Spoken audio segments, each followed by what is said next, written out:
Agora o comentário do João Pedro Cuti Dias. João Pedro, boa tarde, tudo bem? Boa tarde a todos vocês. Nós vamos falar de Plano Safra, né? O governo vai fazer o anúncio na semana que vem em duas etapas.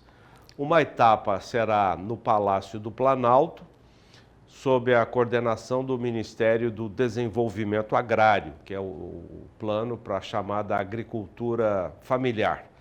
E a outra etapa, com coordenação do Ministério da Agricultura, será em Rondonópolis, região sul de Mato Grosso do Sul, esse plano destinado à chamada agricultura empresarial. Aqui no governo do PT há essa divisão dessas dois tipos de agricultura, divisão que não ocorreu nos dois últimos governos, o Temer e também do governo Bolsonaro. Sua expectativa, João Pedro?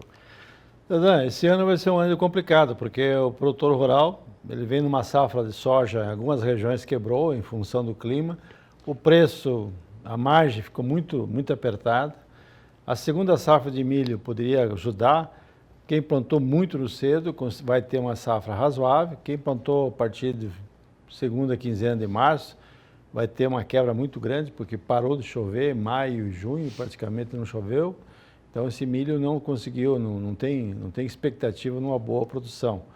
O preço no mercado internacional caiu, você olha o preço da soja, olha o preço do milho, então você vê uma situação complicada do ponto de vista de produção e do ponto de vista financeiro.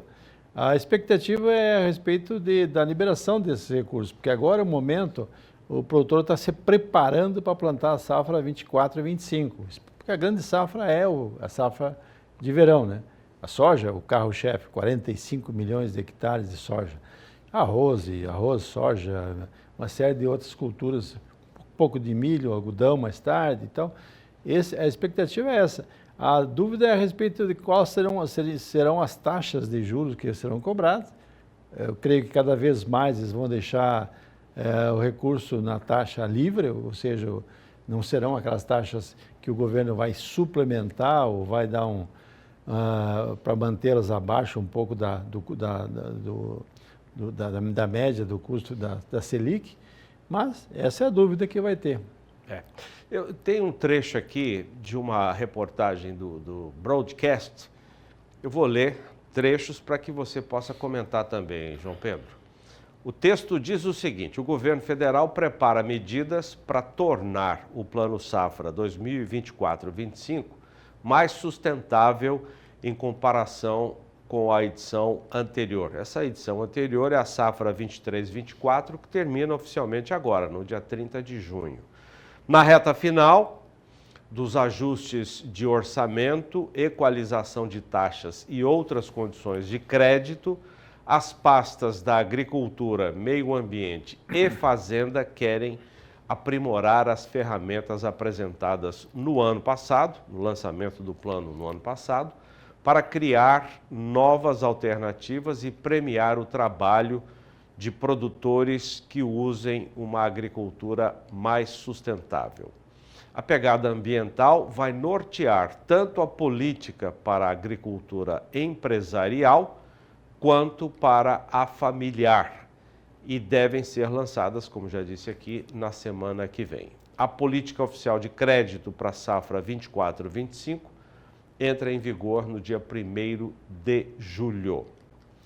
João Pedro, nós vimos, né, o governo trazendo esse tipo de informação no plano passado para premiar aquele agricultor que usa práticas consideradas sustentáveis. Como é que foi isso na prática, na safra que está terminando agora, João Pedro? É difícil você mensurar, né? Porque a grande dúvida é como é que se enquadra essa propriedade para receber esse desconto na taxa de juros. O ano passado foi 0,5% em cima da taxa básica do financiamento. Quem tivesse adotado essas providências teria esse desconto de 0,5% em relação ao que eles pagariam. A taxa estava 10,75, pagaria 10,25. Esse ano há uma polêmica a respeito de se vai chegar até 2%. O problema é que aí teria que aumentar a suplementação, e essa suplementação é que está faltando recurso para essa suplementação, para atender essa diferença aí.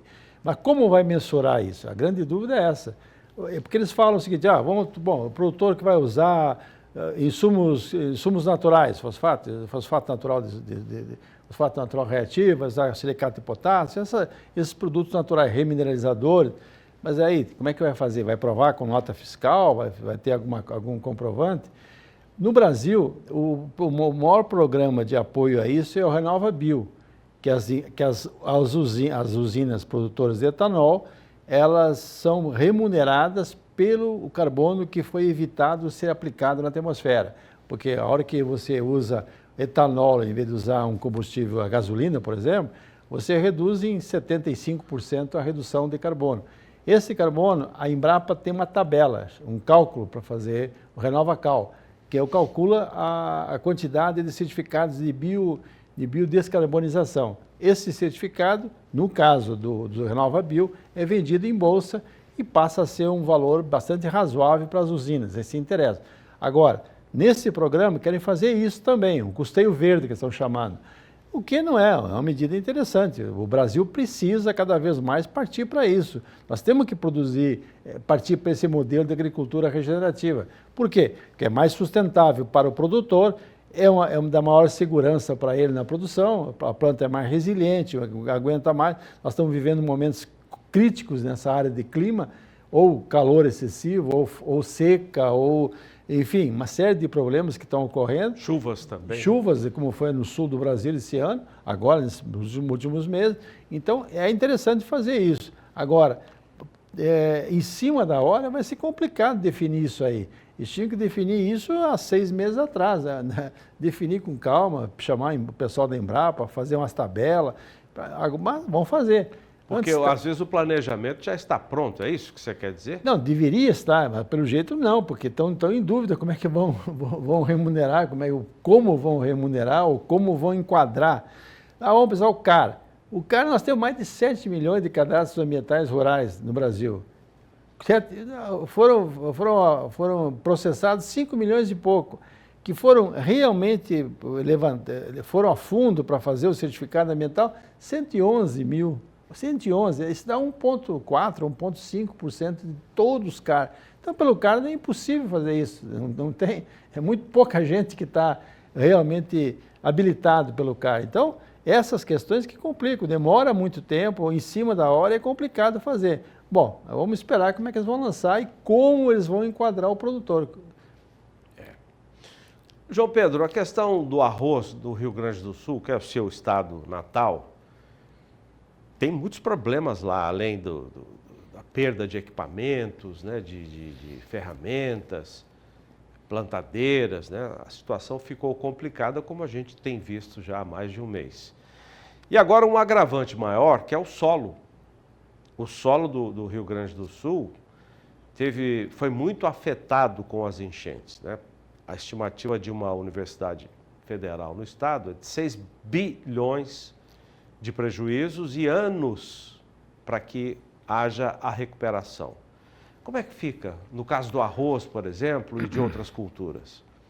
Bom, do sul, essa região que foi mais afetada não é uma região tipicamente de arrozeira, né? Muito no Rio Grande do Sul, grande parte do arroz é plantado na fronteira oeste, Uruguaiana, São Borja, Itaqui, aquela região lá na fronteira com a Argentina, Alegrete, lógico. Mas a safra brasileira de arroz é igual ao do ano passado, até um pouquinho maior. O arroz irrigado responde cerca de 5% maior. 75%. Quer dizer, essa safra acabou sendo colhida. No caso do arroz, realmente são várzeas. As várzeas sofreram, acumulou essa água e tal. Talvez o dano não é tão expressivo como nas áreas de Planalto, onde que a erosão comeu o solo, e aí sim, aí a situação é bem mais grave, porque arrebentou terraço, criou vossoroca e tal. Nesse momento, tudo é um pouco, não se tem um número correto, a mesma coisa do governo. O governo fala que tinha que importar porque ia faltar arroz, esse mês passado nós exportamos, o Brasil exportou 100 mil toneladas de arroz, ou seja, Aquilo que sempre acontece, ou seja, na época da colheita do arroz, se exporta arroz, por quê? Porque falta os engenhos, os compradores de arroz ficam meio em cima do muro para comprar, porque já tem um estocado e tal. Então é normal que haja uma exportação no primeiro semestre e uma importação no segundo semestre, para complementar o consumo nacional, 1 milhão e pouco, 1 milhão e 500 de exportação, 1 milhão e 800 de importação. Então o arroz, ele atende, o arroz é um grão que não cresce o consumo de arroz no Brasil. Não cresce no mundo inteiro, em poucos países o crescimento é pequeno. Ao contrário da soja, que cresce 2%, 3% ao ano, o arroz não cresce 1% ao ano o consumo. Então o que acontece? Agora, a dúvida é, todo mundo está ainda sem uma definição clara do impacto que essa enchente deu. Nas áreas mais altas, onde que houve erosão, arrebentou terraço, aí sim, perdeu-se muito porque aquela camada superficial foi arrastada, né? Deve estar indo para os córregos, para o fundo de vale, para tudo que é lugar, né? Agora, na lavoura de arroz é uma lavoura de várzea, que é normal que haja um acúmulo de água nela, porque todo o ciclo do arroz é com água em cima da terra. O arroz no sul quase 100% é irrigado, ele fica com uma camada de água em cima do solo, de um palmo de água, o volume fica acumulado ali. É difícil você ver. Agora, se o cara perdeu o equipamento, perdeu isso, realmente é difícil ele conseguir suprir isso, comprar outros, etc. Não vai ser fácil. Para isso, teria que ter um programa de emergência para não deixar esse produtor fora de uma assistência, porque ele possa se manter no processo. Vai ser um plano safra diferente dos demais, em função principalmente o que os caras falam muito é a questão ideológica, né? Porque a agricultura não tem diferença pequeno, médio e grande. Esses grandes produtores que são hoje no Brasil, que têm áreas imensas, no sul eles vieram do sul, no sul eles tinham 20, 30 hectares, eram pequenos e médios produtores. Então o produtor não tem esse negócio de... É só esses governos de esquerda que querem rotular um grupo de produtores. O agricultor é o mesmo, os problemas são os mesmos, só varia o grau de grandeza deles.